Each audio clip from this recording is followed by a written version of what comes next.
Hai, kembali lagi di V2 Movie. Kali ini kita akan menceritakan sebuah alur film berjudul No Tears for the Dead yang rilis pada tahun 2014. Film ini menceritakan seorang pembunuh bayaran yang diburu oleh kelompoknya sendiri karena berani melindungi target mereka. Oke, tanpa berlama-lama langsung saja kita masuk ke dalam alur filmnya.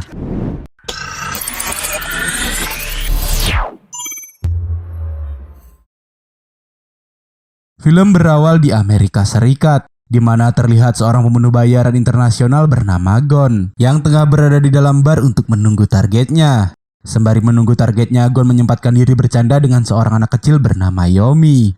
Di sisi lain terlihat mafia Rusia yang baru tiba di bar itu untuk melakukan jual beli data keuangan dengan seorang pria yang bernama Yonguk yang merupakan ayah dari Yomi. Dan merekalah target yang ditunggu oleh Gon.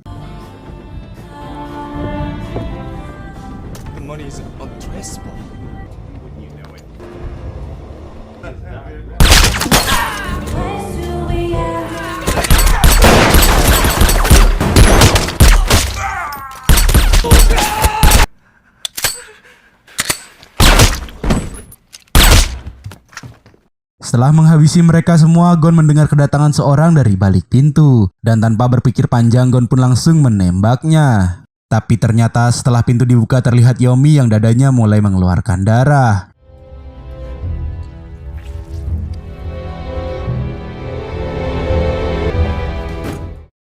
Melihat Yomi tewas karena tembakannya, Gon pun merasa sangat bersalah.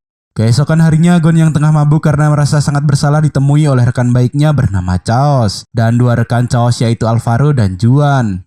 Gon yang tak kunjung sadar membuat Alvaro menjadi greget.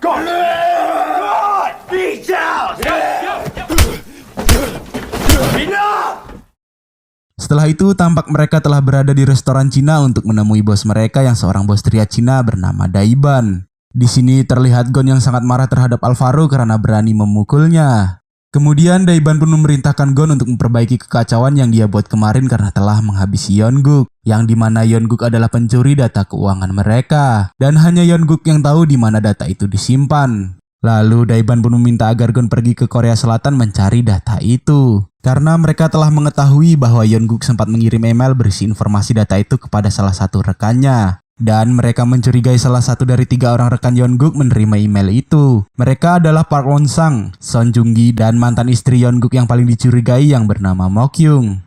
Chaos juga menyampaikan bahwa Gon nantinya akan dibantu seorang bernama John Lee selaku koneksi mereka di Korea Selatan. Dan John Lee sendiri adalah atasan di perusahaan Mokyung bekerja. Gon yang awalnya menolak karena ingin pensiun ditambah rasa bersalah kepada Yomi terpaksa harus menjalankan pekerjaan itu karena merasa masalah ini adalah kesalahannya. Dan sebelum pergi, Gon pun melampiaskan amarahnya kepada Alvaro.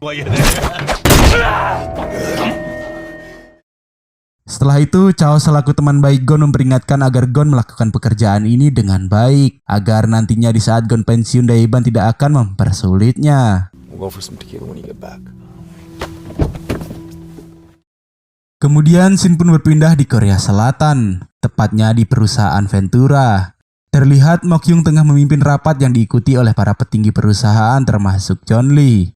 Selesai meeting, John pun menyampaikan keprihatinannya akan kejadian yang menimpa anak dan mantan suami Mokyung. John juga berpesan agar Mokyung menghubunginya jika ada kesulitan dan butuh sesuatu. Akan tetapi itu semua hanya bualan John semata untuk menutupi kedoknya sebagai seorang anggota triad yang tengah mengincar Mokyung sebagai targetnya. John juga sebenarnya telah memasang banyak kamera di ruangan Mokyung agar John bisa selalu memantau dan mencari informasi tentang keberadaan data itu.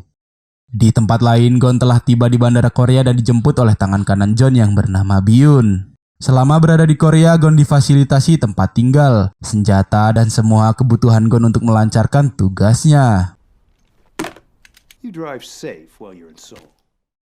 Sementara itu, Mokyung yang telah selesai bekerja beranjak pergi ke rumah sakit untuk menjenguk dan mengurus ibunya, yang diikuti oleh Gon. Keesokan harinya, Mokyung terlihat telah berada di kantor polisi untuk menanyakan kapan dia bisa mengambil barang-barang anak dan mantan suaminya. Dan pihak kepolisian pun mengatakan bahwa dalam beberapa hari lagi barang-barang mereka sudah dapat dibawa pulang. Pihak kepolisian juga menyampaikan bahwa kematian mantan suaminya bukan karena kebetulan, karena Yeonguk diketahui memiliki banyak hutang karena judi. Dan ada hal yang dilakukan Yeonguk bersama kedua rekannya sehingga dia menjadi target pembunuhan. Detective, I don't care what he was involved with. Sementara itu, Gon menyusup masuk ke dalam rumah Mokyung untuk mencari informasi keberadaan data itu. Dan pada malam hari di rumah sakit di saat Mokyung lengah, Gon pun menyadap ponsel miliknya.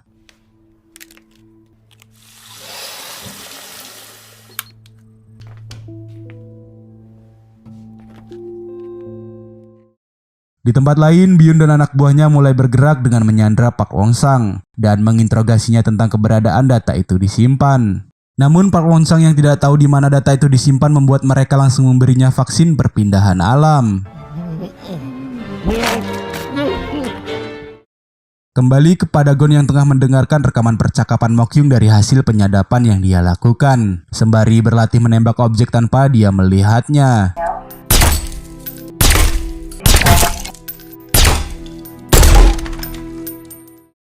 Keesokan harinya, akhirnya Mokyung sudah diperbolehkan mengambil barang-barang Yomi yang telah selesai digunakan untuk keperluan otopsi, yang salah satunya adalah ponsel milik Yomi. Setelah itu, Mokyung pun kembali ke kantor untuk menyelesaikan beberapa pekerjaannya yang belum selesai. Namun di sini Mokyung menyadari ada sesuatu yang aneh pada gantungan ponsel milik Yomi, yang ternyata di dalamnya berisi micro flash drive. Dan setelah Mokyung membukanya, ternyata flash drive itu berisi data keuangan milik Yeonguk dan beberapa foto Yomi. Tanpa menaruh rasa curiga, Mokyung yang telah menyelesaikan pekerjaannya segera pulang ke rumahnya. Akan tetapi karena diaksesnya data itu, server milik John pun menangkap sinyal keberadaan micro flash drive itu yang berada di perusahaan Ventura. Tanpa menunggu lama, John pun langsung kembali ke Ventura dan mengecek rekaman CCTV. Dan terlihat jelas jika data itu berada di tangan Mokyung. I can't believe she has it. Setelah itu, terlihat Byung menghabisi Song Joong-gi setelah mendapat informasi dari John jika data itu berada di tangan Mokyung.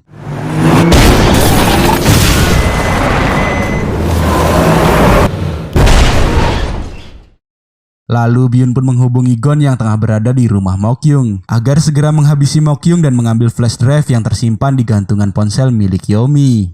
Akan tetapi Gon tidak bisa menghabisi Mokyung setelah melihat Mokyung yang menangis histeris karena melihat video Yomi menyanyi di sekolahnya. Kemudian Gon pun menunggu sampai suasana menjadi tenang. Namun di saat suasana sudah tenang, Gon yang akan menghabisi Mokyung mendapati Mokyung yang sudah tidak sadarkan diri karena terlalu banyak mengkonsumsi obat untuk bunuh diri. Gon yang melihat foto-foto Yomi di ponsel itu dan keadaan Yomi seperti ini mengingatkan Gon pada masa lalunya dulu. Yang ternyata Gon adalah orang asli Korea Selatan yang dibawa ke Amerika oleh ibunya untuk menemui sang ayah. Namun karena ayah Gon tidak mau menemui mereka membuat ibunya menjadi depresi dan berniat meninggalkan Gon di sebuah tempat pengisian bahan bakar. Namun di saat ibu Gon lengah, Gon menyusup masuk dan bersembunyi di bagasi mobil. Akan tetapi ibu Gon menghentikan mobilnya di tengah jalan dan memutuskan untuk bunuh diri.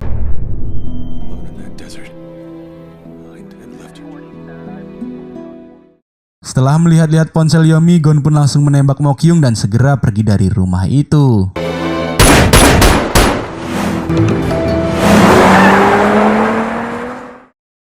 Keesokan harinya, Mokyung terlihat telah berada di rumah sakit dan tengah mendapat perawatan karena ternyata Gon hanya menembak sofa dan sekarang kasus ini telah ditangani oleh pihak kepolisian. Sementara itu, John melampiaskan kemarahannya kepada Byun setelah mengetahui Gon telah berkhianat dan bisa dipastikan polisi akan mencium kebusukan mereka.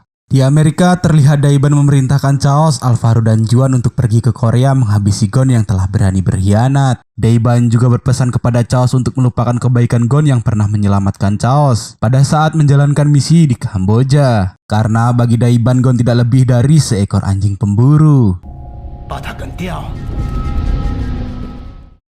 Di Korea, terlihat Gon yang tengah berada di tempat krematorium Yomi, berniat akan menebus kesalahannya dengan cara melindungi Mokyung. Di rumah sakit, Mokyung ditemui oleh pihak kepolisian yang memberitahu hasil penyelidikan yang mengarah kepada John. Di sini, pihak kepolisian mengungkapkan pekerjaan John yang sebenarnya adalah seorang pengedar narkoba, sindikat pencucian uang dan penyelundupan senjata ilegal yang didanai oleh Daiban. Dan saat ini mereka sedang melakukan investasi pada perusahaan fiktif. Namun Yeonguk yang seorang wartawan tidak sengaja mengetahui informasi itu. dan nekat mencuri data itu bersama Pak Wong Sang dan Son Joong Gi, bertujuan untuk menjual data itu ke mafia Rusia agar Yeon-guk bisa mendapat uang untuk membayar hutang-hutang judinya. Dan dari hasil penyelidikan pihak kepolisian diketahui bahwa Yeon-guk mengirim email informasi yang berisi nomor seri ponsel kepada Mokyung. Mendengar pernyataan dari pihak kepolisian, Mokyung pun memilih diam dan pergi begitu saja karena dia menganggap itu hanya omong kosong. Di tempat lain, Chaos dan yang lainnya telah tiba di Korea dan tengah berada di pelabuhan menunggu senjata mereka yang diselundupkan melalui jalur laut. Lalu ketika senjata mereka telah tiba, mereka pun langsung menghabisi 2 kurir yang membawa senjata itu.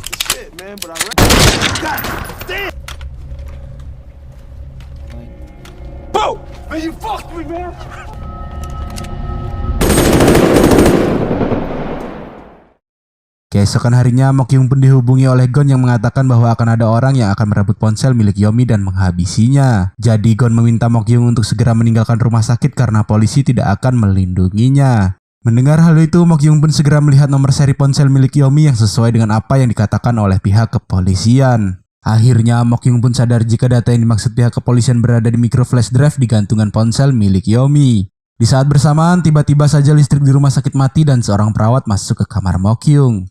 Namun di saat seorang polisi masuk, perawat itu langsung menghabisinya.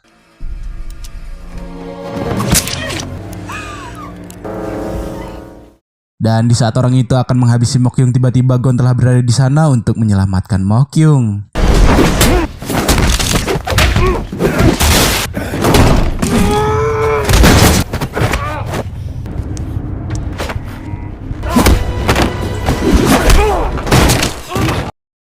Di saat Gon akan mengejar pria itu, tiba-tiba seorang polisi langsung menodongkan senjata kepada Gon. Namun dengan santai Gon merebut pistol itu yang membuat si polisi gemetaran.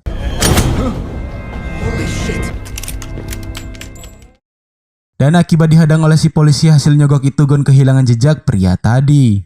Sementara itu, para polisi langsung mengevakuasi Mokyung untuk membawanya ke tempat yang lebih aman. Di sisi lain, pria yang ingin menghabisi Mokyung tadi kembali muncul dan telah berganti pakaian berniat menghabisi Mokyung dan para polisi. Tapi tiba-tiba saja dia terdiam dan...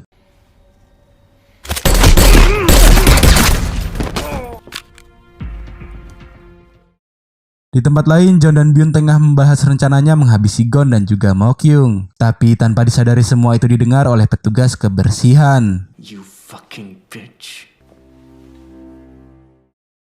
Kembali kepada Mokyung yang dibawa ke sebuah apartemen untuk menemui seorang hacker dari pihak kepolisian untuk membobol sistem proteksi milik John agar bisa membuka data-data itu. Sementara itu, John yang telah mengetahui lokasi Mokyung berada segera menghubungi anak buahnya dan juga Chaos agar segera bergerak.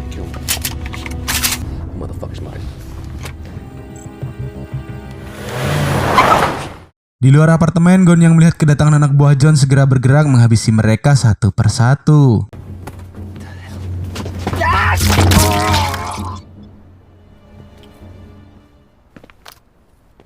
Kemudian Gon pun menghubungi Mokyung jika ada salah satu polisi di sana telah mengkhianati mereka. Who is this? Whoever's phone rings, What do you mean?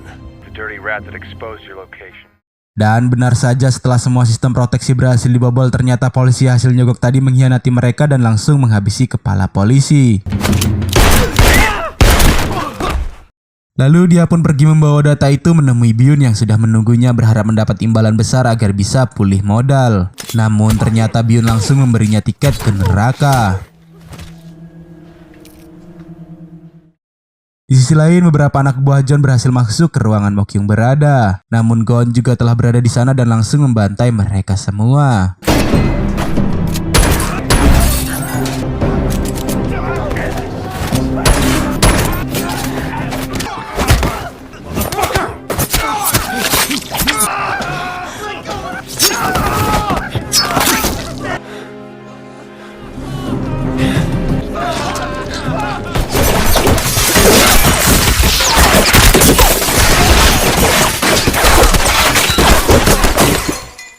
Setelah berhasil melumpuhkan semua anak buah John, tiba-tiba ruangan itu langsung diberondong tembakan dari Juan.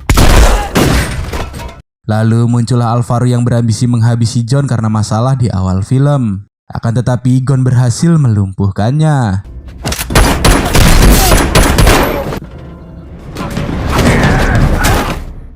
Dari sisi lain, Chaos dan Juan yang melihat Gon langsung menembakinya.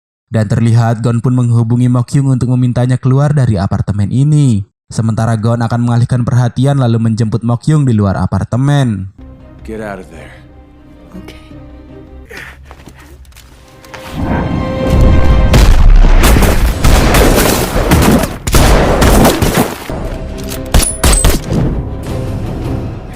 Cover me.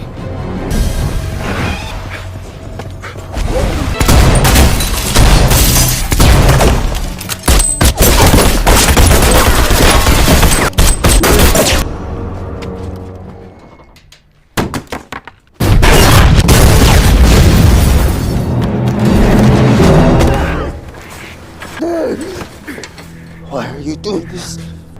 Tired.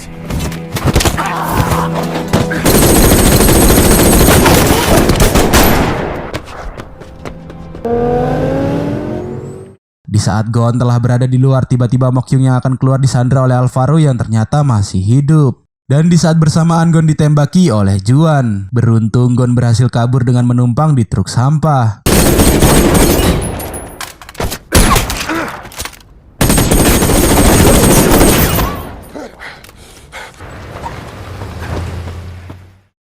Kemudian Chaos pun menghubungi Gon untuk memintanya datang ke gedung Ventura jika ingin menyelamatkan Mokyung. Di malam hari setelah membersihkan lukanya, Gon pun mengebom sebuah bangunan di sebelah gedung Ventura dan segera menghubungi polisi.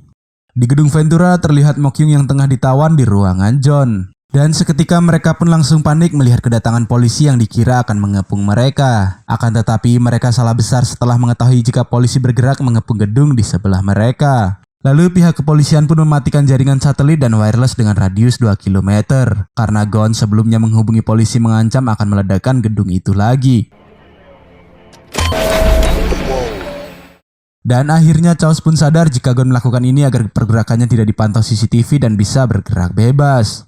Sementara itu, Mokyung yang ditinggal di ruangan John sendirian menemukan tempat rahasia John yang digunakan untuk mengawasinya dan juga petugas kebersihan yang telah tewas. Lalu Mokyung pun segera mengambil kunci yang dibawa petugas itu sehingga dia berhasil keluar dan melepas ikatannya. Di sisi lain, Gon pun mulai bergerak untuk melawan Chaos dan yang lainnya.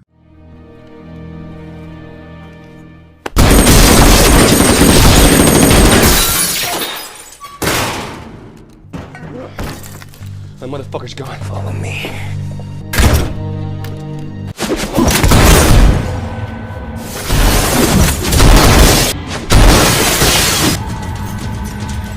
How's your hand? Are you sure you can play with that hand?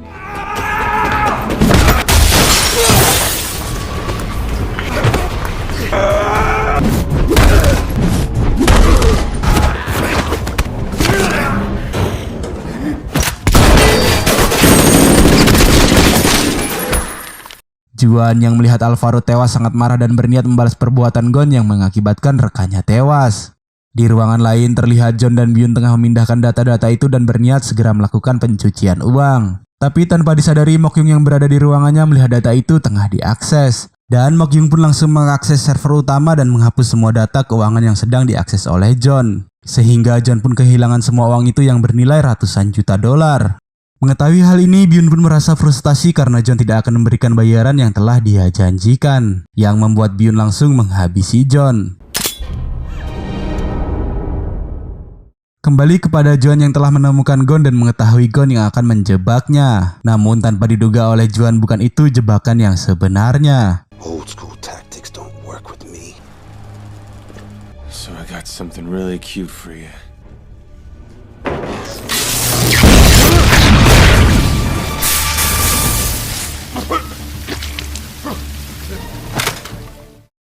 Kemudian Gon pun akhirnya berhadapan dengan Chaos dan terjadilah pertarungan di antara mereka.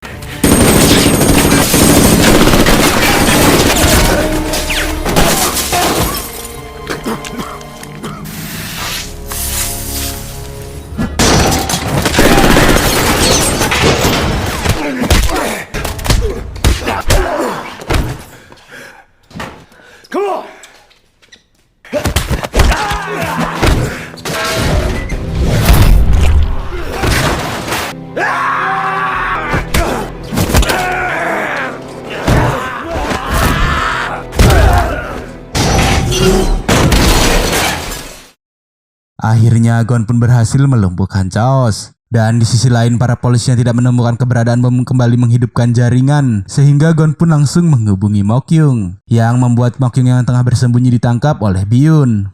Kemudian di saat seperti ini Koya sempat-sempatnya Byun ingin mencocok lahan milik Mokyung, sehingga tanpa disadari oleh Byun, Mokyung berhasil meraih pisaunya dan mengirim Byun ke neraka.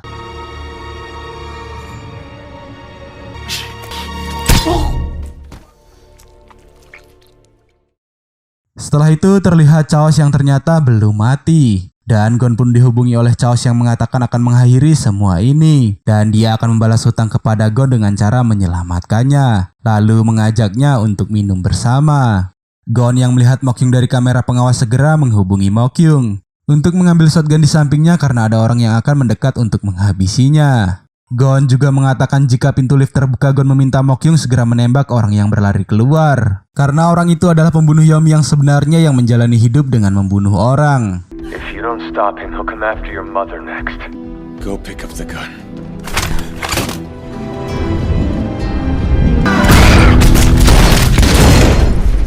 Dan ternyata orang yang dimaksud Gon adalah dirinya sendiri. Dan dia melakukan semua itu karena ingin menebus kesalahannya yang telah menghabisi Yomi. Melihat Gon yang ditembak oleh Mokyung, Chaos pun berniat akan menembak Mokyung. Namun Gon melarangnya.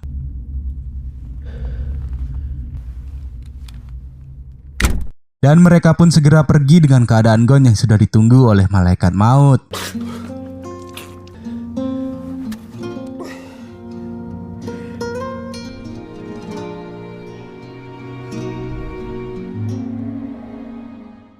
Dan film pun selesai.